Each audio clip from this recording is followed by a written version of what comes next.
Hej, hej, hello.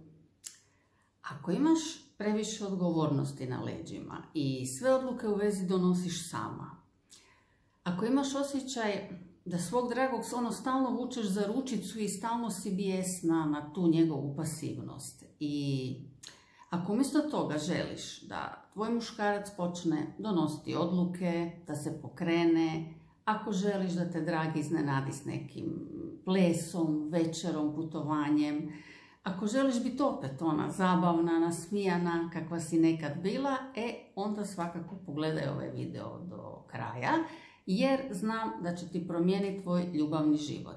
Ja sam Barbara Grgurić, love coach za biznis žene da postanu sretne u ljubavi kao što su uspješne u poslu i apsolutno svim svojim srcem vjerujem, a bome znam i kako to postići. Da možeš biti zadovoljna, sretna, ispunjena u ljubavi bez obzira na tvoju sadašnju situaciju ili koliko ona već dugo traje. Danas ću ti ukratko reći šta je ženska energija o kojoj se toliko priča, zašto je važno da budeš u ženskoj energiji pored svog muškarca i na koja su to dva načina, to jest 3, da budeš u ženskoj energiji. Ajmo odmah dalje. Šta je ženska energija? Ženska energija je sušta suprotnost od muške energije u kojoj si u većini svog vremena, naročito kao biznis žena i kao majka. Reci mi, da li većinu dana na poslu, pogotovo, provedeš tako da imaš aktivnosti koje odrađuješ ili puno razmišljaš, planiraš, analiziraš, kontroliraš, iniciraš? Znam da je tvoj odgovor da i to znači da si u muškoj energiji. I ona ti je zato jako poznata, prirodna, normalna. Ali, ako si u vezi i želiš biti u vezi s muškarcem, on je taj koji bi trebao biti u muškoj energiji, a ti kao žena da si u ženskoj. Jer da bi bilo strasti u vezi, da bi bilo romantike, intimnosti, potrebne su 2 različite energije, muška i ženska. A ako si ti u muškoj i ako je tvoj dragi u muškoj, onda dolazi do kratkog spoja koji se onda manifestira na nekoliko načina. Ili se svađate non stop, ili on gubi interes za tobom i nestaje bez objašnjenja. Ili on ostaje, ali se tako povlači i tako postaje pasivan da te iritira sama njegova pojava. I ako to ovo sad malo štrecnulo oko srca i prošlo ti je kroz glavu da možda radiš nešto loše, da odmah to razjasnimo. Ništa ne radiš loše. Jer muška energija ti itekako treba na poslu i u mnogim segmentima života, ali jedino u vezi ne. Na kraju krajeva, da nije bilo te divne muške energije, ne bi se ti educirala, ne bi postigla rezultate na poslu koje jesi. I ovo spominjem zato što često čujem od mojih klijentica s kojima radim individualni coaching da kažu: ma ne želim ja glumiti, ne želim se ja mijenjati radi nikoga, ne želim biti nešto što nisam. I tu te skroz razumijem ako i ti tako misliš. I apsolutno ne sugeriram da ne trebaš biti svoja. A ono što je genijalno je da u principu ostaješ svoja ako se prebaciš pored svog muškarca u žensku energiju. Jer svako od nas ima mušku i žensku energiju i možemo se prebacivati iz jedne u drugu prema potrebi. I muška energija ti je genijalan prijatelj na poslu, ali ti je najveći neprijatelj u ljubavi u većini vremena. Ajmo sad reći par riječi o ženskoj energiji. Znači, ona je suprotna od muške. Ako je muška energija akcija, ženska energija je stajanje na mjestu. Time skroz pojednostavljeno želim reći da je dovoljno da jesi, da postojiš i ne moraš sve raditi sama. S mojim klijenticama koje prolaze moj individualni coaching proces idem jako duboko oko te teme kad je ženska energija u pitanju, jer je jako široka tema. Kad je žena u ženskoj energiji, ona gleda šta se događa i odlučuje o momentu. Recimo, njen muškarac joj predlaže kako da provedu vikend i ona daje svoje mišljenje o tome da li joj se sviđa ili ne. Jer to što muškarac inicira, to uopće ne znači da ona to mora prihvatiti ako joj ne odgovara. Pitanje je samo kako reagira, a to je već opet široka tema za neki drugi video. Znači, ona ne planira već u srijedu kako će provesti vikend i nije već sve organizirala, rezervirala i napravila plan puta. Poznato? Ženska energija je vraćanje sebi kao ženi.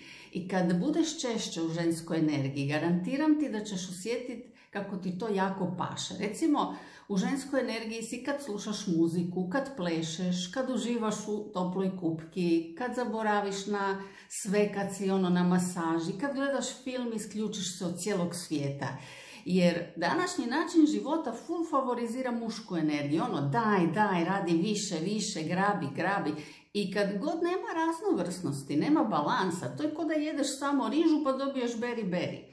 I kako prehrana treba biti raznovrsna, tako se i naše energije trebaju mijenjati. A kako najčešće, recimo, provode dane moje klijentice, uspješne biznis žene? Na poslu stvaraju, mijenjaju, pokreću, realiziraju. Čine čuda koje rezultate postižu i koje ciljeve ostvaruju i kakav utjecaj imaju na svom poslu. I onda dođu doma i samo nastave biti u toj istoj muškoj energiji. Brinu o djeci, o domaćinstvu, iniciraju izlete, organiziraju godišnje, organiziraju vikende i često čujem i da što god naprave njihovi partneri nije im dovoljno dobro jer one znaju bolje i brže to napraviti. I onda su iscrpljene, nezadovoljne, ljute, frustrirane, zato što nisu u energetskom balansu, zato što samo pružaju, rade, daju nešto. I zato je full bitno pored partnera biti u ženskoj energiji, kako bi on mogao biti u muškoj, kako bi on svojoj ženi mogao pružati, napraviti za nju, omogućavati joj da je bude ljepše u životu i kako bi žena mogla odahnuti, prepustiti se, primati od njega, ne samo davat, skakat i raditi. I to nikako ne znači da sad žena samo treba treptati okicama i praviti se nesposobna, biti submisivna i na sve pristajati što muškarac prolazi. Ne, ni najmanje. Ali to je tema za neki drugi video o tim mitovima, otporima kada žena treba prihvatiti žensku energiju. Jer radi se o tome da žena nauči biti u balansu, da prihvaća obje energije, tako da može biti uspješna u ljubavi i na poslu. A za to je trebaju različiti alati, ne isti, jer imati od alata samo čekić, to nije dovoljno da se popravi nešto u kući. I zato baš dosta s mojim dragim klijenticama, biznis ženama, radim na tome da osvijeste, da prihvate, da nauče balansirati i mušku i žensku energiju tako da je maksimalno služi. Tako da na poslu i dalje rasturaju u muškoj energiji, a onda kad dođu doma da su u ženskoj energiji i da uživaju u strastvenoj, veseloj, bliskoj vezi sa svojim muškarcem koji obožava svoju ženu i koji joj želi uvijek pružati i činiti puno za nju kako bi njoj bilo ljepše u životu. Ok, ajmo sad par riječi o tome na koji način možeš probuditi unutar sebe i biti u ženskoj energiji. To ti može biti čudno na početku, ali će ti se svidjeti. I osjećat ćeš nekako mir u svom tijelu. Znam jer sam i sama probala i godinama već uživam biti u ženskoj energiji kad je za to vrijeme. Ajmo prvo kako možeš probuditi svoju žensku energiju, a to je malo teže, triki, da prestaneš držati kontrolu i konce nad svojom vezom, nad svojim muškarcem. Pazi, pogotovo ako ste na početku ili se tek kontate, pa ti vodiš svaki korak veze, nazivaš ga, predlažeš spojake, razmišljaš šta bi radili, kuda bi išli. Umjesto toga udahni, izdahni, opusti se i daj njemu da predlaže, da odradi, da inicira, da organizira, da se trudi oko tebe. I to bilo da ste skupa 2 mjeseca, 2 dana ili 22 godine i više. Evo, vujla i pusti ga. I ti si odmah u ženskoj energiji gdje uživaš u svemu onome što tvoj dragi radi od tebe, za tebe. Primaj od njega sa zadovoljstvom, pogotovo i ako ti u stvari na početku malo pobjegne da budeš u muškoj energiji, nije smak svijeta, samo se sjeti, nisi na poslu, ne moraš realizirati plan kako bi bila promovirana, jer ako nastaviš biti u muškoj energiji sa svojim dragim, on će se povući i sve će pas na tvoja leđa i onda ćeš biti i iscrpljena, i nesretna, i zlovoljna, i zamjerat ćeš mu, pa ćemo onda nas dvije imati posla na individualnom coachingu da se riješiš te gorčine 4 mjeseca. Jer to radim vrlo često i s mojim klijenticama. I koliko god je trenutno možda i ok da si ti gazda, garantiram ti, brzo ćeš se umoriti, dojadit će ti i počet ćeš prezirati svog dragog. Znam po sebi, znam po klijenticama. Sljedeće što možeš napraviti da bi bila u ženskoj energiji je da se malo podružiš sa svojim emocijama, da pogledaš u sebe, da vidiš kako se osjećaš. Zašto to spominjem? Zato što moje klijentice, koje su u većini slučajeva uspješne biznis žene, nisu baš na ti sa svojim osjećajima i majstorice su kad trebaju potisnuti osjećaje i često se osjećaju nelagodno kad trebaju poslušati svoje tijelo, svoje emocije, svoje osjećaje. I zato predlažem da odmah danas, da od danas u stvari, povremeno, tijekom dana, stani na loptu i pitaj se kako si.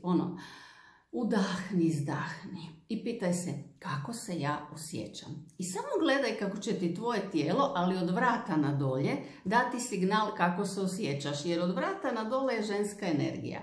I treći način kako možeš biti u ženskoj energiji je da usporiš.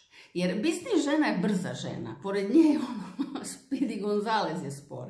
I tu te skroz razumijem da je bitno da si brza, da si okretna, da si efikasna, jer sama sam poduzetnica, brinem o svojoj firmi, o klijenticama, o razvoju poslovanja.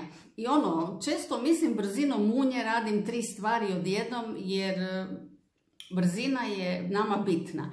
I brzina je sasvim ok u poslu. Jer kad smo brze, obavimo puno toga. Ok, ali efikasnost nije glavna stavka kad je ljubavni život u pitanju. Naprotiv, umjesto da juriš po kući ko da si na poslu, predlažem da usporiš malo tempo i da osjećaš prisutnost svog muškarca, da osjetiš kako se ti osjećaš pored njega, recimo dok pijete kavicu nakon ručka, a ne kako ćeš oprat suđe. I tako možeš biti skroz prisutna, tako možeš biti u sadašnjem momentu i ta promjena u tvojoj energiji će itekako pasati tvom muškarcu. Ajde probaj. I tako ćete se lakše opet povezati, zbližiti, jer si ti u tom momentu u ženskoj energiji. Znači nisi u budućnosti, nisi u planiranju, nisi u muškoj energiji. Ok, znači danas sam ti rekla zašto je važno da si u ženskoj energiji u vezi ako želiš izbjeći da se tvoj dragi povlači ili da je pasivan ili da se svađate non stop. I rekla sam ti 3 načina kako možeš probuditi svoju žensku energiju. Da usporiš, da se pitaš nekoliko puta dnevno kako si i da ne kontroliraš sve non stop po pitanju njega i veze.